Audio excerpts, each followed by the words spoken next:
안녕하세요. 내연입니다. 네, 건강하셨죠? 사순절 둘째 주 말씀 증거를 맡아서 교회력을 펼쳐보고 이제 성서 정과를 확인을 했습니다. 이제 어떤 말씀이 주어졌나 이제 거기에 맞춰서 말씀 증거 준비하려고요. 근데 말씀해 주신 대로 너무 길더라고요. 심지어 제가 조금 편집을 해서 일부러 잘라내고 실었는데도 주보에 간신히 들어갔습니다. 처음에는 너무 길어서 놀랬고, 두 번째는 이게 사순절이면 뭔가 예수께서 고난 받으시는 내용이 앞에 바로 나올 줄 알았는데 그게 또 아니라서 준비하면서 조금 생각을 많이 해야 했고 시간이 좀 많이 들었습니다. 오늘 본문은 이제 보시는 것처럼 창세기 하나, 로마서 서신서 하나와 그리고 복음서 마가복음서로 구성이 되어 있습니다. 내용의 일관된 주제는 이제 약속, 하나님의 약속을 중심으로 이루어져 있다고 보시면 될 것 같습니다. 구약은 이제 하나님의 약속, 아브라함에게 주어진 하나님의 약속이고, 이제 복음서는 메시아에 대한 그 약속이 주로 담겨 있습니다. 그리고 로마서에서 바울은 그 약속이 이제 우리 모두에게 확실히 이루어질 것이다라고 전하고 있는 내용입니다. 다 잘 아시겠지만 아브라함이 받은 약속은 자녀들, 후손들이 굉장히 많아질 것이고 여러 민족이 너에게서 나올 것이라는 내용입니다. 그리고 오늘 주보에 제가 다 올리지 못한 그 뒷부분을 보면 하나님께서 내가 너의 하나님만 되는 것이 아니라 그 후손들에게도 하나님이 되어주겠다라고 약속하시는 내용도 있습니다. 그리고 복음서 본문을 보시면 예수께서 자신이 고난을 받고 죽을 것이 이미 예정된 일이다라고 제자들에게 가르치고 선포하고 계십니다. 이것은 그리고 본래부터 이스라엘에 약속되어 있던 일이 성취되는 것이다라고 말씀을 하십니다. 바울이 로마서에서 이 두 본문을 가지고 연결을 하는 것으로 보입니다. 아브라함이 하나님으로부터 약속을 받을 수 있었던 것은 그가 의로운 사람으로 인정을 받았기 때문이고, 그 이유는 아브라함이 의심하지 않고 믿음을 지킨 사람이기 때문이다라고 바울은 주장합니다. 그리고 그렇게 의로운 사람으로 인정받은 것은 아브라함에게만 해당되는 것이 아니라 그 편지를 받은 독자들에게도 마찬가지로 똑같이 해당되는 것이기 때문에 그와 같은 믿음을 가지라고 이야기를 하고 있습니다. 예수께서 우리를 의롭게 하시기 위해 죽으셨다는 것을 의심하지 않고 믿으면 그 편지의 독자들도 역시 마찬가지로 아브라함처럼 의롭다고 인정받을 수 있다는 것이 오늘 바울이 쓴 내용의 주요 골자인 것 같습니다. 이렇게 단순하게만 보면 오늘 성서 종가 본문은 우리가 의롭다고 인정받는 약속을 성취하고 큰 축복을 받는 것을 강조하는 내용으로 보일 수도 있을 것 같습니다. 물론 제가 그걸 완전히 부정할 생각은 아닙니다. 그렇게 읽을 수도 있겠죠. 다만 사순절을 맞이해서 이 본문을 어떻게 우리가 교회에서 의미 있는 내용으로 전달을 할까 고민을 하고 좀 묵상을 하던 중에 제가 알고 있는 영화 한 편을 같이 놓고 말씀을 드리면 조금 더 부드럽고 생생하게 전달할 수 있을 것 같다라는 생각이 들었습니다. 그래서 영화 이야기를 조금만 먼저 하고 넘어가도록 하겠습니다. 2002년도 영화인데요. 좀 오래됐죠. 20년 전 작품이라 시간이 다소 지난 작품이라서 화질이 아주 좋지는 않습니다. 신과 함께 가라라고 한국어로 번역이 되어 있는데 이게 제목은 스페인어입니다. 그런데 막상 영어는 독일 영화고요. 이미 보셔서 아시는 분들도 있을 수 있을 것 같습니다. 사실 저도 독일 영화를 모르는데 신학교 학부 때 그 학교 친구 중에서 한 명이 이걸 추천을 해줘가지고 우연히 보게 됐었습니다. 이 영화는 칸토리안 수도회라는 실제하는 건 아니고 가상의 수도회가 등장하는데 이곳 수사들이 겪는 여행 이야기입니다. 이 영화에서 칸토리안 수도회는 로마 카톨릭 교회에서 몇 세기 전에 파문을 당한 상태이고, 그래서 교회에서는 이 수도회가 존재하는 것조차도 모르는 상황이었습니다. 이미 시간이 너무 많이 지나서요. 수도회는 독일과 이탈리아 단 두 곳에만 남아서 간신히 명맥을 유지하고 있었습니다. 그 독일의 수도원에는 수도원장 스테판과 그 예수회 출신의 벤노 수사, 농촌에서 살다가 14살에 수도원에 들어온 타실로 수사, 그리고 갓난아기 때 여기 수도원에 맡겨진 아르보, 이렇게 4명이 살고 있었습니다. 하루는 손님이 방문해서 수도원에 빌려준 돈을 다 회수해야 한다고 일방적으로 통보를 하고 갑니다. 그런데 수사들은 이 수사들은 특히 이제 찬송하는 걸 굉장히 중요하게 생각하고 성령의 소리가 노랫소리다라고 생각하기 때문에 찬송하고 희귀한 악보를 보존하는 일에 매진해 왔기 때문에 수도원 살림이 어려운 상태였습니다. 이 수도원장은 이 통보를 받은 후에 충격을 받아서 스트레스 속에서 생을 마감하면서 세 사람에게 유언을 남깁니다. 어차피 수도원 땅과 수도원이 보유하고 있는 많은 책들은 이미 담보로 잡혀 있는 것이기 때문에 칸토리안 수도회가 남아있는 이탈리아의 몬테체볼리로 떠나라라고 유언을 남겼습니다. 그리고 수도회가 보관해온 가장 중요한 책인 우르반의 규범이라는 고서를 가져가 달라고 맡깁니다. 남은 세 사람, 벤노와 타실로, 아르보 세 사람은 수도원 밖 세상으로 여행을 떠나게 됩니다. 수도원 밖으로 나가지 않은 것이 너무 오래된 탓에 특히 아르보는 아기 때부터 수도원에서 자란 탓에 모든 것이 낯설고 길을 헤맬 수밖에 없었습니다. 다행히 키아라라는 어느 기자를 우연히 만나서 차를 얻어 탈 수 있었습니다. 취재를 하던 중에 우연히 만났는데 키아라는 이 세상 물정 모르는 수사들의 노랫소리에 크게 감탄해서 이들을 도와주기로 합니다. 지도를 보면서 이동하던 중에 타실로 수사가 여기서 고향이 가까우니까 어머니가 살아계신지만 확인해보고 가고 싶다고 합니다. 고향에 가보니까 새아버지는 돌아가셨고 어머니는 살아계셨습니다. 수도원을 나오지 않았던 탓에 30년 동안 한 번도 만나지 못했던 어머니와 만나게 됐는데요.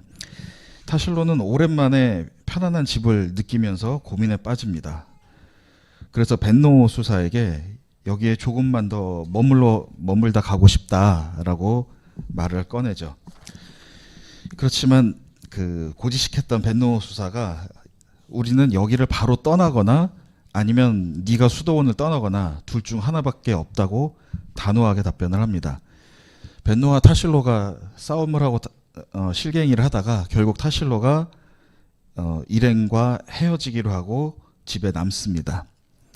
아르보와 벤노 두 사람은 키아라의 도움을 받아서 기차역까지는 무사히 도착을 했습니다.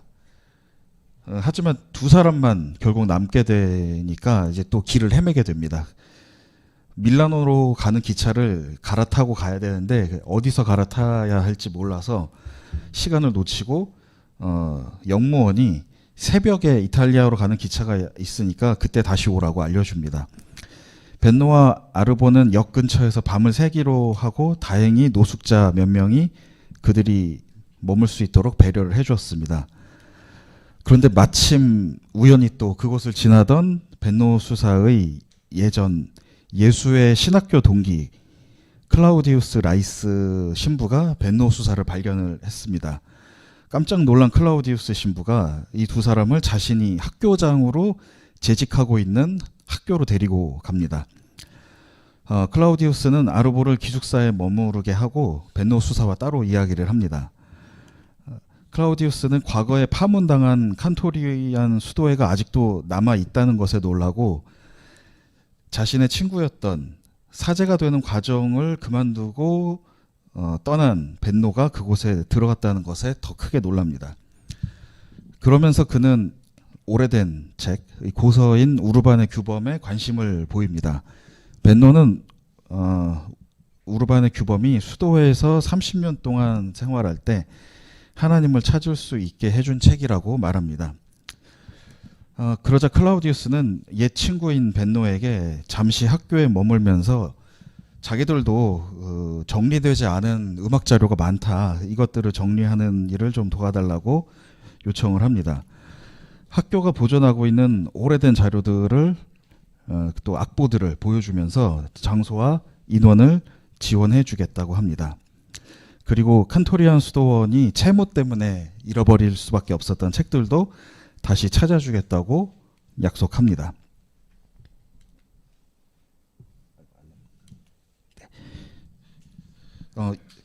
벤노는 이미 유실된 것으로 알고 있었던 희귀본들을 발견을 했습니다. 그걸 보면서 이제 갑자기 마음이 흔들리기 시작하죠. 결국 벤노는 바로 떠나지 않고 한동안 머무르면서 보존되어 있는 자료를 정리하는 작업에 몰두합니다. 곧장 몬테체볼리로 떠날 것이라고 생각하고 있었던 아르보가 크게 당황합니다. 정기적으로 시간이 되면 일정하게 노래를 하던 수도원 생활을 하다가 생애 처음으로 음악이 없는 시간을 보내게 된 것입니다. 아르보는 여러 차례 벤노를 찾아가서 왜 바로 떠나지 않는지 따지고 물었습니다. 벤노는 이곳에 희귀한 자료들이 워낙 많으니 잠시 더 머물자고 했고, 나중에는 아르보에게도 이 일이 너에게도 좋은 기회가 될 테니 업무를 같이 도와달라고 합니다. 아르보는 몇 번이나 벤노 수사에게 이곳을 떠나 몬테체볼리로 가야 한다고 말했지만 그 지적 욕구를 포기할 수 없었던 벤노는 우르반의 규범도 어느새 클라우디우스에게 맡겨놓은 채 연구에 몰두하게 됩니다. 그러자 결국 아르보가 혼자서라도 스테판 수도원장의 유지를 이어가기 위해서 한밤중에 우르반의 규범을 몰래 빼돌려서 학교를 나옵니다. 그 사이에 고향에서 생활을 적응하지 못하고 있었던 타실로도 수도원 시절을 생각하면서 집을 떠난 상태였습니다. 다행히 우연히 두 사람이 다시 만나게 되고, 아르보는 자신들을 도와줬던 그 기자 키아라에게 다시 연락해서 또다시 도움을 청했습니다. 그래서 아르보와 타실로가 키아라의 집에서 만날 수 있었고, 타실로가 벤노에게 얘기할 테니 몬테체볼리로 다시 여행을 시작하자라고 했지만, 아르보는 이미 여러 차례 실망한 뒤였기 때문에 타실로에게 벤노가 우리와 같이 가지 않을 것이라고 알려줍니다. 그 말은 들은 타실로가 몰래 신학교를 살펴보고 어떤 곳인지 둘러보고 온 다음에 그 장소에 미사가 있을 때 가서 자신들이 익숙한 곡을 불러서 벤노에게 칸토리안 수사로서 여정을 다시 일깨워 주기로 합니다. 키아라 기자가 몰래 오르간 연주자에게 접근해서 간곡하게 부탁해가지고 선곡을 살짝 바꾸는 데 성공하고, 아르보와 타실로가 미사 시간에 난입하여 갑자기 화음을 넣고 끼어듭니다. 네, 잠깐 같이 보고 가시겠습니다. 소리 좀 조금만 올려주세요. Gemeinsam das Lied Nummer 257. 296, Herr Pfarrer.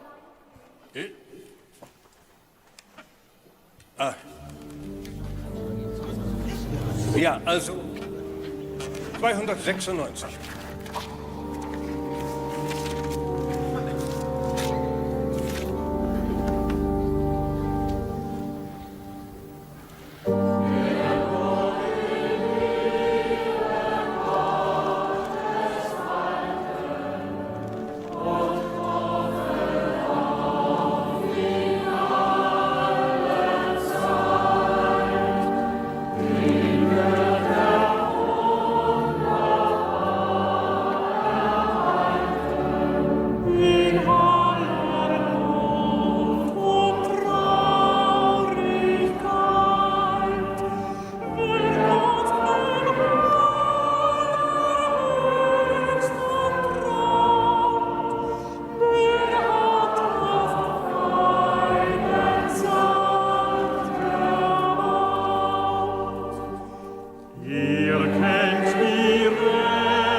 Benno,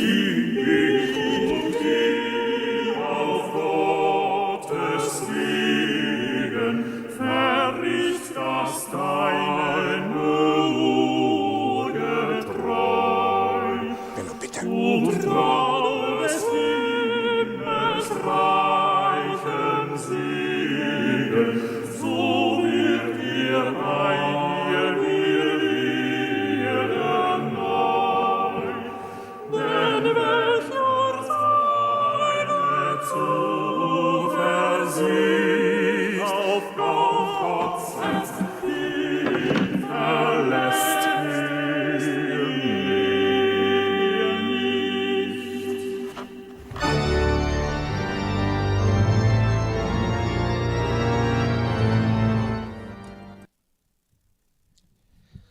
네. 이 찬송을 함께 부른 이후에 벤노와 타실로와 아르보는 다시 여행길에 오르게 됩니다. 자막이 좀 오래전에 만든 것이라 그런지 불완전한 부분이 좀 여러 곳에 있더라고요. 저기 이거 자막 때문에 자기 사실은 이거 성가대에서 보시면은 이거 바로 알아차리실 텐데라고 제가 조금 민망했거든요.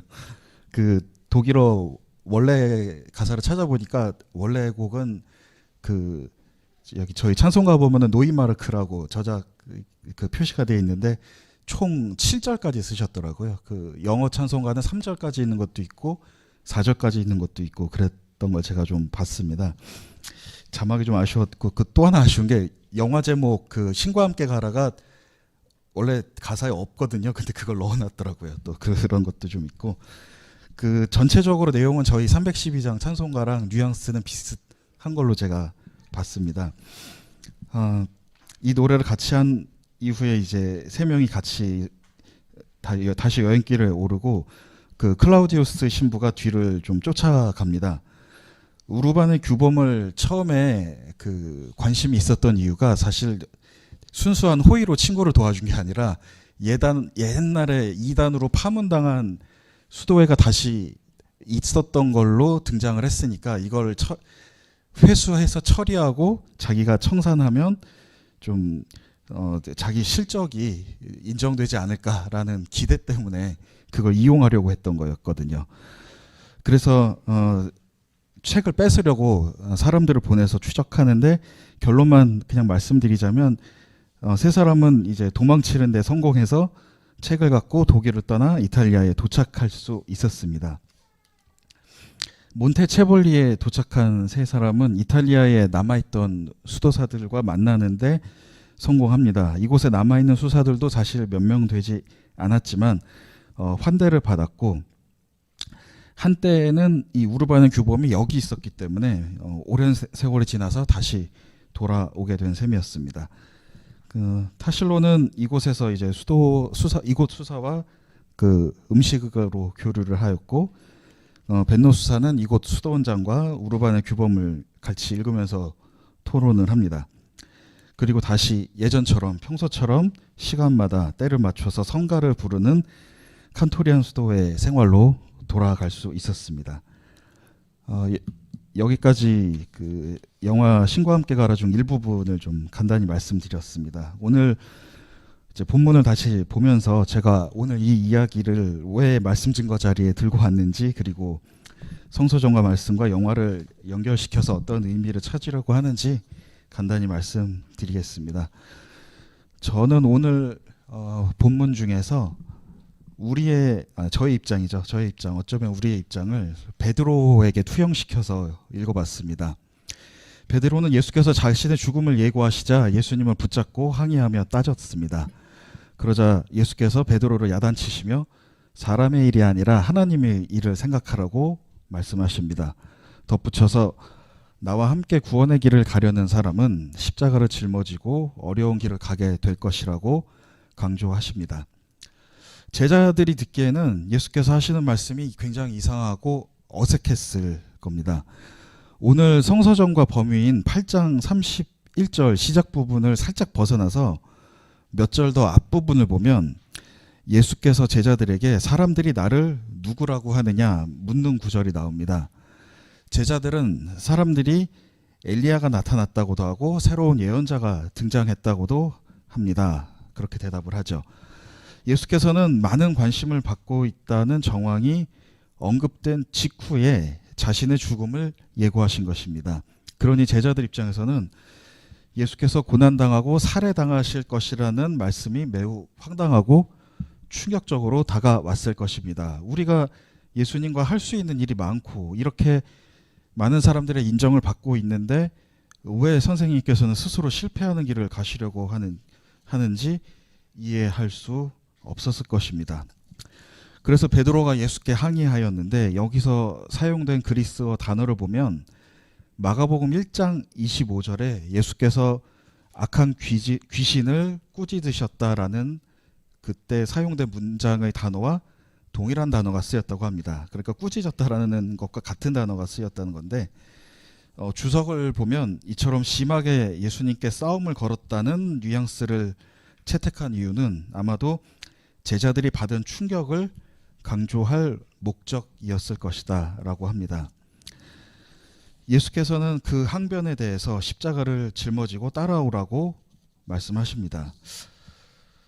저는 제가 베드로에게 투영한 그 투영에서 제가 저 자신의 본문 읽기를 했기 때문에 이 위치가 베드로의 자리가 지금 제가 걷고 있는 우리가 걷고 있는 신앙의 길, 순례자의 길, 또 예수 따르미의 길이 아닐까 하고 생각합니다.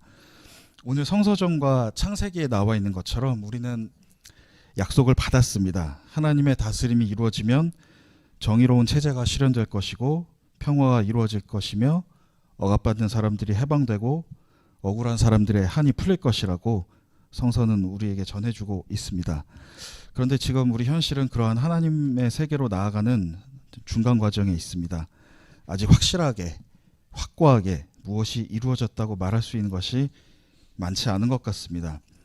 그래서 때로는 로마서 오늘 바울의 편지처럼 확신에 찬 신앙 고백을 의심 없이 하다가도 또 때로는 복음서에서 베드로처럼 하나님께 질문하고 때로는 거칠게 항의하고 우리에게 왜 이런 삶을 주십니까? 묻게 되는 것 같습니다. 오늘 본문에서 저는 이 두 본문을 연결하지 않고 두 본문을 따로 떼어서 각각 한쪽에 놓았습니다. 때로는 우리는 바울처럼 믿고 또 때로는 우리는 베드로처럼 항의하고 질문합니다. 이 양쪽을 왔다 갔다 하면서 방황하는 삶이 우리가 지금 걷고 있는 길, 순례자로 사는 그리스도인의 삶이 아닐까 저는 그렇게 말씀드리고 싶었습니다. 특히 우리는 가까이에 있는 사랑하는 사람을 갑자기 떠나보내게 될 때 거대한 재난이나 참사나 폭력 앞에서 하나님 지금 어디에 계십니까? 라고 묻고 항의하곤 합니다. 선천적으로 질환이나 장애를 안고 태어나거나 유전적으로 희귀한 병을 앓는 사람들의 이야기를 접할 때도 그러한 질문을 하곤 합니다. 재난과 참사가 벌어진 이후에 이를 해결하는 과정에서 보상이나 처벌이 적절하게 이루어지지 않는 것을 볼 때에도 하나님의 정의가 어디에 있습니까? 라고 고민하고 항의하기도 합니다. 오늘 제가 소개해드린 영화도 수도회로 몬테체볼리로 도착해서 순례가 끝나는 것으로 마무리되지 않습니다. 아르보가 이 수도회를 떠나게 됩니다. 어릴 때부터 수도원에서 자라다가 젊은 나이가 청년의 나이가 되었고 비로소 수도원 밖에 다른 세상을 경험한 아르보가 이전과 다른 질문과 관심을 갖게 되었습니다. 아르보는 자신이 여행을 하면서 만난 키아라 기자에게 사랑을 느꼈고 또 여행 도중에 만난 여러 사람들과 휩쓸려서 파티를 즐기기도 하고 술을 마시기도 했는데 이렇게 전혀 다른 삶을 경험해 본 이후에 자신이 스스로 삶을 선택해 본 적이 없었다는 것을 깨닫습니다. 결국 아르보는 수사들과 작별 인사를 나누고 수도원을 나서서 자신만의 인생의 순례를 시작하기로 합니다. 태어난 배경을 떠나서 그동안 자신이 살아온 삶에서 당연하게 여겨지던 것들과 멀어지면서 한 발 더 나아가기로 결심하였습니다. 영화는 여기서 마무리가 됩니다. 이후에 아르보의 이야기는 열린 결말입니다. 아르보는 자신이 결단하고 순례를 계속하다가 그 끝에서 신앙의 의미를 새롭게 찾을 수도 있을 것이고 아니면 전혀 다른 인생을 선택할 수도 있을 것입니다.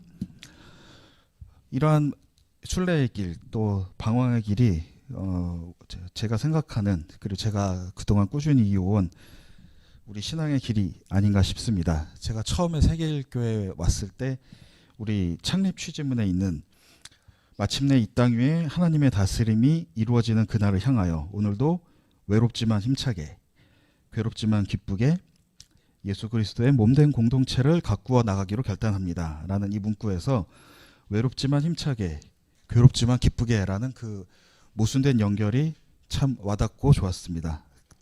제가 오늘 드린 말씀 가운데 이 여정이 베드로와 바울을 반복하는 것처럼 말씀드렸는데 이것이 사실은 뭐 잘 아시겠지만 제가 지난번에 말씀드린 것 때도 말씀드렸듯이 계속 질문하고 방황해온 제가 신학을 해오면서 겪은 경험과 저의 길이었습니다.